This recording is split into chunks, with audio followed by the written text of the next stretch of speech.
Selamat siang, perkenalkan nama saya Santia Devori Siotang dengan NPM 22.284. Di sini saya akan membacakan 3 kode etik profesi, yaitu kode etik jaksa, advokat, dan kode etik notaris. Kewajiban jaksa, pasal 3, kewajiban jaksa kepada negara. A. Setia dan taat kepada Pancasila serta Undang-Undang Dasar Negara Republik Indonesia tahun 1945. B. Bertindak berdasarkan peraturan perundang-undangan yang berlaku, mengindahkan norma agama, kesopanan kesusilaan yang hidup dalam masyarakat serta menjunjung tinggi hak asasi manusia. Dan C. Melaporkan dengan segera kepada pimpinannya apabila mengetahui hal yang dapat membahayakan atau merugikan negara. Pasal 4. Kewajiban jaksa kepada institusi.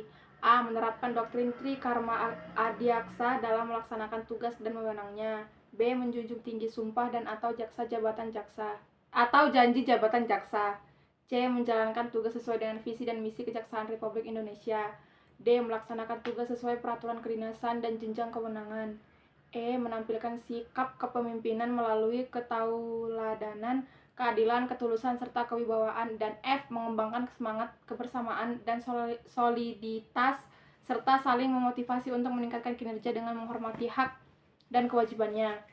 Pasal 5. Kewajiban jaksa kepada profesi jaksa. A. Menjunjung tinggi kehormatan dan martabat profesi dalam melaksanakan tugas dan kewenangannya dengan integritas, profesional, mandiri, jujur, dan adil. B. Mengundurkan diri dari penanganan perkara apabila mempunyai kepentingan pribadi atau keluarga. C. Mengikuti pendidikan dan pelatihan sesuai dengan peraturan kedinasan. D. Meningkatkan ilmu pengetahuan, keahlian, dan teknologi serta mengikuti perkembangan hukum yang relevan dalam lingkup nasional dan internasional. E. Menjaga ketidakberpihakan dan objektivitas saat memberikan petunjuk kepada penyidik. F. Menyimpan dan memegang rahasia profesi terutama terhadap tersangka atau terdakwa yang masih anak-anak dan korban tindak pidana kesusilaan kecuali penyampaian informasi kepada media, tersangka atau keluarga, korban atau keluarga, dan penasihat hukum sesuai dengan peraturan perundang-undangan.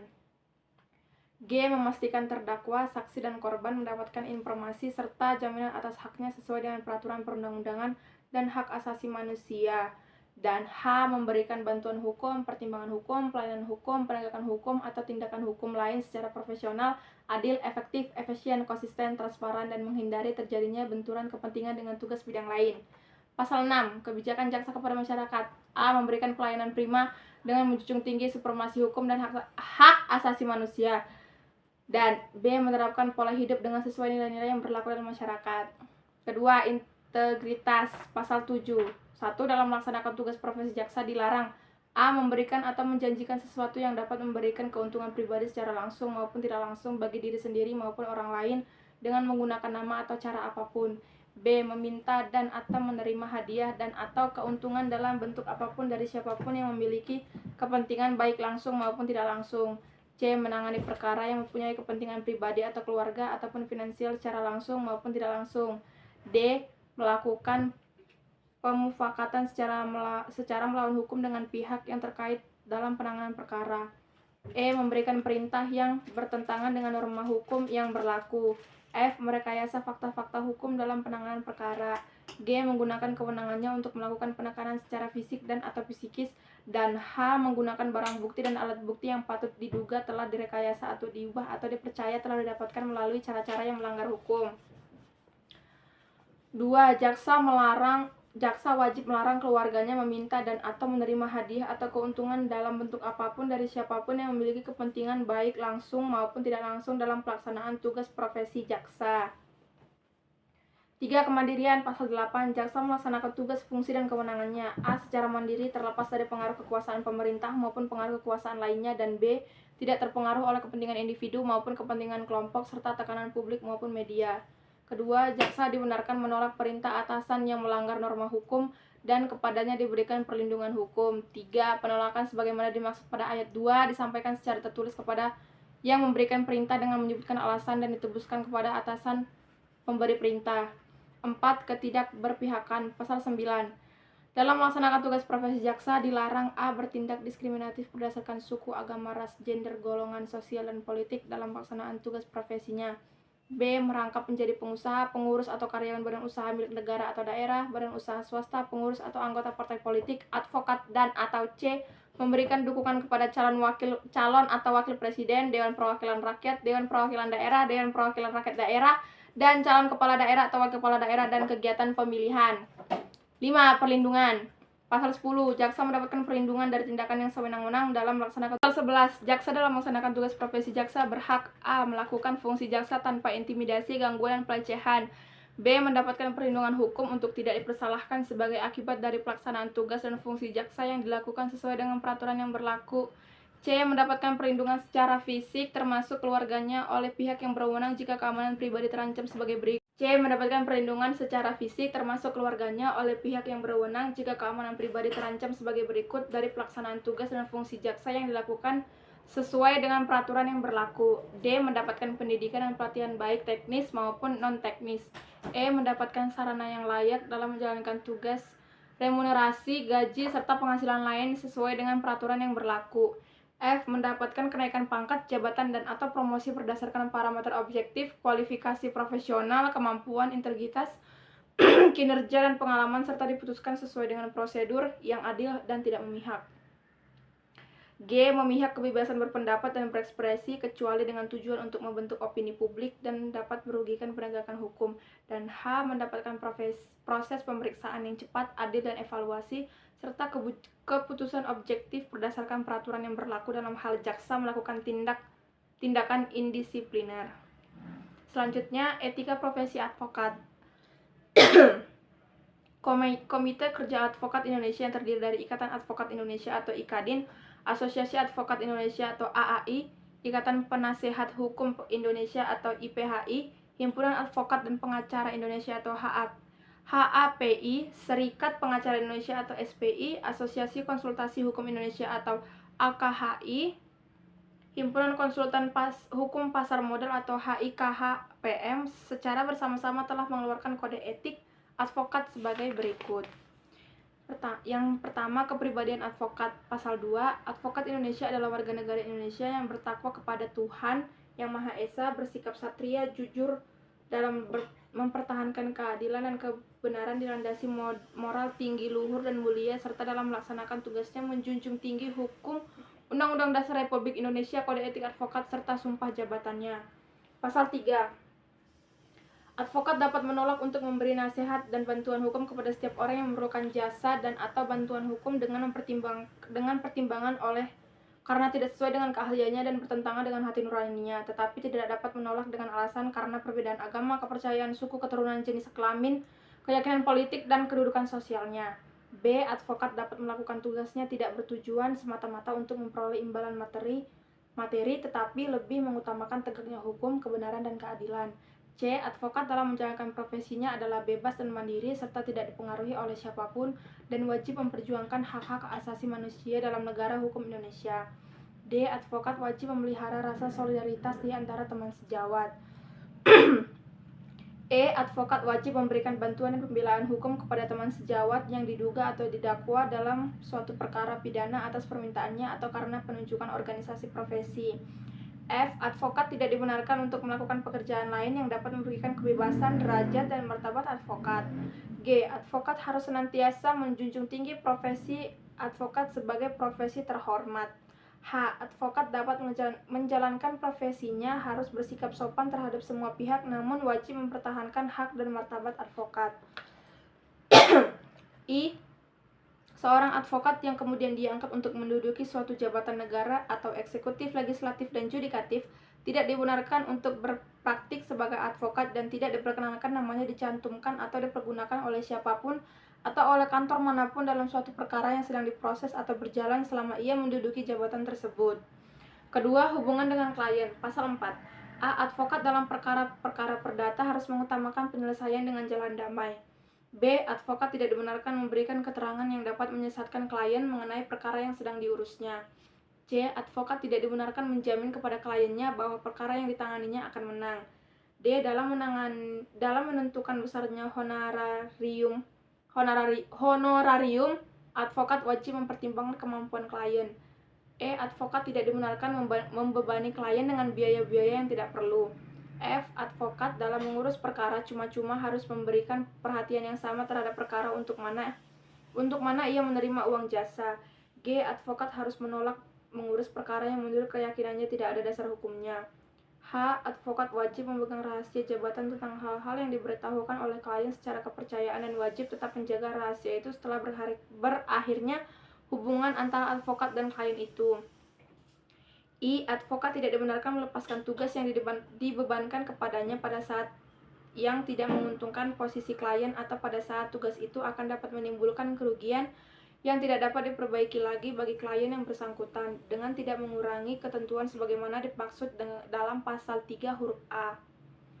J. Advokat yang mengurus kepentingan bersama dari dua pihak atau lebih harus mengundurkan diri sepenuhnya dari pengurusan kepentingan-kepentingan tersebut apabila kemudian hari timbul pertentangan kepentingan antara pihak-pihak yang bersangkutan. K. Hak retensi advokat terhadap klien diakui sepanjang tidak akan menimbulkan kerugian kepentingan klien. Hubungan dengan teman sejawat. Pasal 5. Hubungan dengan teman sejawat advokat harus dilandasi sikap saling menghormati, saling menghargai, dan saling mempercayai. B. Advokat jika membicarakan teman sejawat atau jika berhadapan satu sama lain dalam sidang pengadilan, hendaknya tidak menggunakan kata-kata yang tidak sopan baik secara lisan maupun tertulis.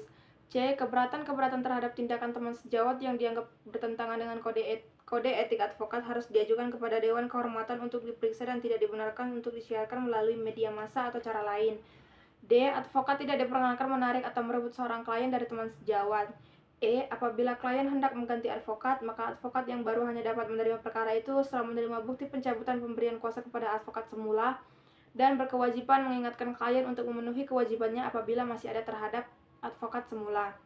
F. Apabila suatu perkara kemudian diserahkan oleh klien terhadap advokat yang baru, maka advokat semula wajib memberikan kepadanya semua surat dan keterangan yang penting untuk mengurus perkara itu dengan memperhatikan hak retensi advokat terhadap klien tersebut.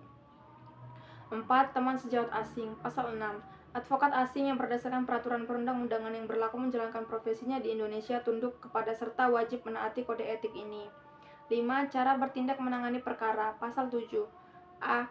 Surat-surat yang dikirim oleh advokat kepada teman sejawatnya dalam suatu perkara dapat ditunjukkan kepada hakim apabila dianggap perlu, kecuali surat-surat yang bersangkutan dibuat dengan membubuhi catatan sans prejudice. B. Isi pembicaraan atau korespondensi dalam rangka upaya perdamaian antara advokat akan tetapi tidak berhasil tidak dibenarkan untuk digunakan sebagai bukti di muka pengadilan. C. Dalam perkara perdata yang sedang berjalan, advokat hanya dapat menghubungi hakim apabila bersama-sama dengan advokat pihak lawan dan apabila ia menyampaikan surat, termasuk surat yang bersifat ad on formandum, maka hendaknya seketika itu tebusan dari surat tersebut wajib diserahkan atau dikirimkan pula kepada advokat pihak lain. D. Dalam perkara pidana yang sedang berjalan, advokat hanya dapat menghubungi hakim apabila bersama-sama dengan jaksa penuntut umum. E. Advokat tidak dibenarkan mengajari atau memengaruhi saksi-saksi yang diajukan oleh pihak lawan dalam perkara perdata atau oleh jaksa penuntut umum dalam perkara pidana. F. Apabila advokat mengetahui bahwa seseorang telah menunjuk advokat mengenai suatu perkara tersebut, maka hubungan dengan orang itu mengenai perkara tertentu tersebut hanya boleh dilakukan melalui advokat tersebut. G. Advokat bebas mengeluarkan pernyataan-pernyataan atau pendapat yang dikemukakan dalam sidang pengadilan dalam rangka pembelaan dalam suatu perkara yang menjadi tanggung jawabnya baik dalam sidang terbuka maupun dalam sidang tertutup yang dikemukakan secara proporsional dan tidak berlebihan dan untuk itu memiliki imunitas hukum baik perdata maupun pidana. H. Advokat mempunyai kewajiban untuk memberikan bantuan hukum secara cuma-cuma atau pro deo bagi orang yang tidak mampu. I. Advokat wajib menyampaikan pemberitahuan tentang keputusan pengadilan mengenai perkara yang ia tangani kepada kliennya pada waktunya. 6. Ketentuan-ketentuan lain tentang kode etik. Pasal 8. C. Kantor advokat atau cabangnya tidak dibenarkan diadakan di suatu tempat yang dapat merugikan kedudukan dan martabat advokat.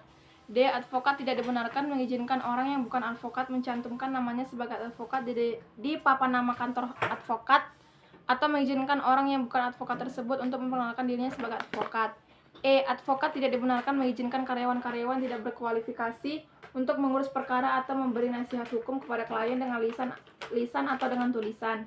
F. Advokat tidak dibenarkan melalui media massa mencari publisitas bagi dirinya dan atau untuk menarik perhatian masyarakat mengenai tindakan-tindakannya sebagai advokat mengenai perkara yang sedang atau telah ditanganinya, kecuali apabila keterangan-keterangan yang diberikan itu bertujuan untuk menegakkan prinsip-prinsip hukum yang wajib diperjuangkan oleh setiap advokat.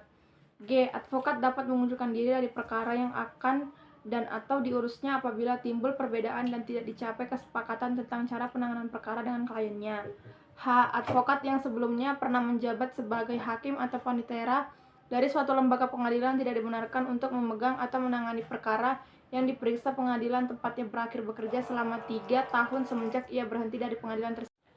Kode Etik Profesi Notaris berdasarkan Pasal 83 Ayat 1 Undang-Undang Nomor 30 Tahun 2004 tentang Notaris Ikatan Notaris Indonesia atau INI pada Kongres Luar Biasa di Bandung pada 27 Januari 2005 telah menetapkan kode etik yang terdapat dalam Pasal 13 Anggaran Dasar, yaitu yang pertama, kewajiban, larangan, dan pengecualian. Kewajiban Pasal 3, notaris dan orang lain yang memangku dan menjalankan jabatan notaris wajib A. Memiliki moral, akhlak, serta kepribadian yang baik. B. Menghormati dan menjunjung tinggi harkat dan martabat jabatan notaris. C. Menjaga dan membela kehormatan perkumpulan. D. Bertindak jujur, mandiri, tidak berpihak, penuh rasa tanggung jawab berdasarkan peraturan perundang-undangan dan isi sumpah jabatan notaris. E. Meningkatkan ilmu pengetahuan yang telah dimiliki tidak terbatas pada ilmu pengetahuan hukum dan kenotariatan. F. Mengutamakan pengabdian kepada kepentingan masyarakat dan negara. G. Memberikan jasa pembuatan akta dan jasa kenotariatan lainnya untuk masyarakat yang tidak mampu tanpa memungut honorarium. H. Menetapkan satu kantor di tempat kedudukan dan kantor tersebut merupakan satu-satunya kantor bagi notaris yang bersangkutan dalam melaksanakan tugas jabatan sehari-hari. I. Memasang satu buah papan nama di depan atau di lingkungan kantornya dengan pilihan ukurannya yaitu 100 cm x 40 cm, 150 cm x 60 cm, atau 200 cm x 80 cm yang memuat 1. Nama lengkap dan gelar yang sah, tanggal dan nomor surat keputusan pengangkatan yang terakhir sebagai notaris, tempat kedudukan, alat kantor dan nomor telepon atau fax. Dasar papan nama berwarna putih dengan huruf berwarna hitam dan tulisan di papan nama harus jelas dan mudah dibaca. Kecuali di lingkungan kantor tersebut tidak dimungkinkan untuk pemasangan papan nama dimaksud. H. Hadir, mengikuti, dan berpartisipasi aktif dalam setiap kegiatan yang diselenggarakan oleh perkumpulan, menghormati, mematuhi, melaksanakan setiap dan seluruh keputusan perkumpulan. K. Membayar uang iuran perkumpulan secara tertib. L. Membayar uang duka untuk membantu ahli waris teman sejawat yang meninggal dunia. M. Melaksanakan dan mematuhi semua ketentuan tentang honorarium ditetapkan perkumpulan. N. Menjalankan jabatan notaris terutama dalam pembuatan, pembacaan, dan penandatanganan akta dilakukan di kantornya kecuali alasan-alasan yang sah. O. Menciptakan suasana kekeluargaan dan kebersamaan dalam melaksanakan tugas jabatan dan kegiatan sehari-hari, serta saling memperlakukan rekan sejawat secara baik, saling menghormati, saling menghargai, saling membantu, serta selalu berusaha menjalin komunikasi dan tali silaturahmi. P. Memperlakukan setiap klien yang datang dengan baik, tidak membedakan status ekonomi dan atau status sosialnya. Q. Melakukan perbuatan-perbuatan yang secara umum disebut sebagai kewajiban untuk ditaati dan dilaksanakan antara lain, namun tidak terbatas pada ketentuan yang tercantum dalam yang pertama, Undang-Undang Nomor 30 Tahun 2004 tentang Jabatan Notaris. Kedua, penjelasan Pasal 19 Ayat 2 Undang-Undang Nomor 30 Tahun 2004 tentang Jabatan Notaris. 3. Isi Sumpah Jabatan Notaris. 4. Anggaran dasar dan anggaran rumah tangga Ikatan Notaris Indonesia. 2. Larangan. Pasal 4. Notaris dan orang lain yang memangku dan menjalankan jabatan notaris dilarang: A. Mempunyai lebih dari satu kantor baik cabang ataupun perwakilan. B. Memasang pagan hama dan atau tulisan yang berbunyi notaris atau kantor notaris di luar lingkungan kantor. C. Melakukan publikasi atau promosi diri baik sendiri maupun secara bersama-sama dengan mencantumkan nama dan jabatannya menggunakan sarana media cetak dan atau elektronik dalam bentuk iklan, ucapan selamat, ucapan belasungkawa, ucapan terima kasih, kegiatan pemasaran, kegiatan sponsor, baik dalam bidang sosial, keagamaan, maupun olahraga. D. Bekerja sama dengan biro jasa atau orang atau badan hukum yang pada hakikatnya bertindak sebagai perantara untuk mencari atau mendapatkan klien. E. Menandatangani akta yang proses pembuatan minutannya telah dipersiapkan oleh pihak lain. F. Mengirimkan minuta kepada klien untuk ditandatangani. G. Berusaha atau berupaya dengan jalan apapun agar seseorang berpindah dari notaris lain kepadanya, baik upaya itu ditunjukkan langsung kepada klien yang bersangkutan maupun melalui perantara orang lain. H. Melakukan pemaksaan kepada klien dengan cara menahan dokumen-dokumen yang telah diserahkan dan atau melakukan tekanan psikologis dengan maksud agar klien tersebut tetap membuat akta padanya. I. Melakukan usaha-usaha baik langsung maupun tidak langsung yang menjurus ke arah timbulnya persaingan yang tidak sehat dengan sesama rekan notaris. J. Menetapkan honorarium yang harus dibayar oleh klien dalam jumlah yang lebih rendah dari honorarium yang telah ditetapkan perkumpulan. K. Memperkerjakan dengan sengaja orang yang masih berstatus karyawan kantor notaris lain tanpa persetujuan terlebih dahulu dari notaris yang bersangkutan. L. Menjelekkan dan atau mempersalahkan rekan notaris atau akta yang dibuat olehnya.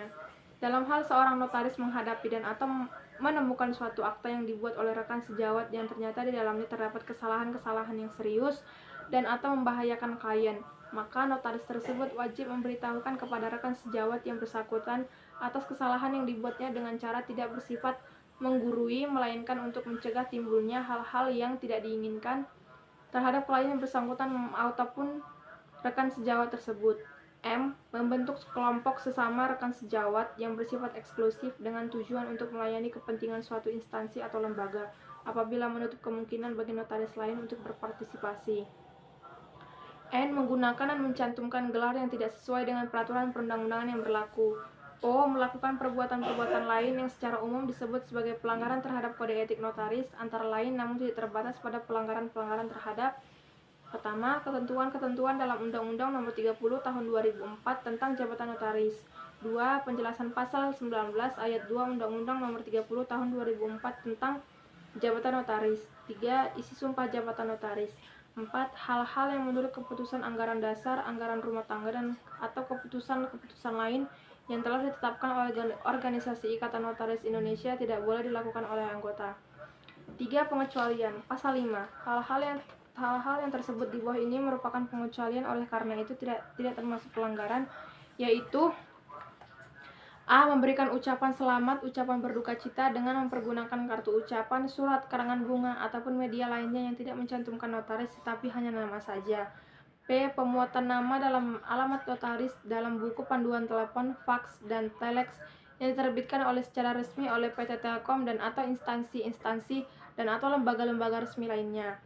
C. Memasang satu tanda penunjuk jalan dengan ukuran tidak melebihi 20 cm x 50 cm, dasar berwarna putih, huruf berwarna hitam, tanpa mencantumkan nama notaris, serta dipasang dalam radius maksimum 100 meter dari kantor notaris. Demikian 3 kode etik profesi yang saya baca, kurang lebihnya saya mohon maaf. Terima kasih.